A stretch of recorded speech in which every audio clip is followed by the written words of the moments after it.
Pushpika Devakottai chairman மாணிக்க வாசகம் நடுநிலைப்பள்ளியில் 8ஆம் வகுப்பு படிக்கிறேன். சார் பேர் திரு கருணாநிதி அப்படின்னு சொல்லியிருந்தாங்க. சார் கருவூல அதிகாரியா இருக்கா அப்படிங்கிற சொல்லியிருந்தாங்க. சார் எக்ஸாம் எழுதி இந்த வேலைக்கு அப்படின்னு சொல்லியிருந்தாங்க.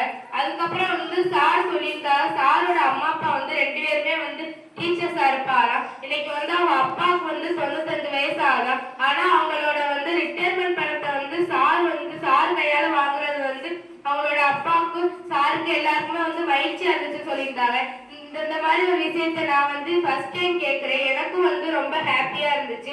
அதுக்கப்புறம் சார் சொல்லியிருந்தாங்க, நம்ம நிறைய நியூஸ் பேப்பர் படிக்கணும். தமிழ், இங்கிலீஷ் இந்த மாதிரி நியூஸ் பேப்பர் 8-9 வயசுல இருந்தே நம்ம வாசிக்க ஆரம்பிக்கணும். நம்ம 6th செவன்த்ல இருந்தே நிறைய எக்ஸாம்க்கு ப்ரிப்பேர் ஆகணும் அப்படின்னு சொல்லியிருந்தாங்க.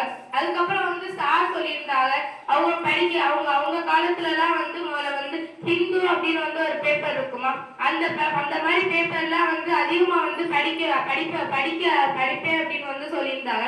அதே மாதிரி நாங்களும் சார் சொன்ன மாதிரி நியூஸ் பேப்பர்ஸ் புக்ஸ்லாம் படிப்போம். அதுக்கப்புறம் சார் சொல்லியிருந்தாங்க, நமக்கு ஒரு இலக்கு இருக்கும். பட் அந்த இலக்கை நமக்கு அடைய முடியலன்னா நம்ம அதை நம்மளால எதுவுமே முடியாதுன்னு இருந்துடக்கூடாது. அடுத்து இதை நோக்கி போயிட்டே இருக்கணும் சொல்லியிருந்தாங்க.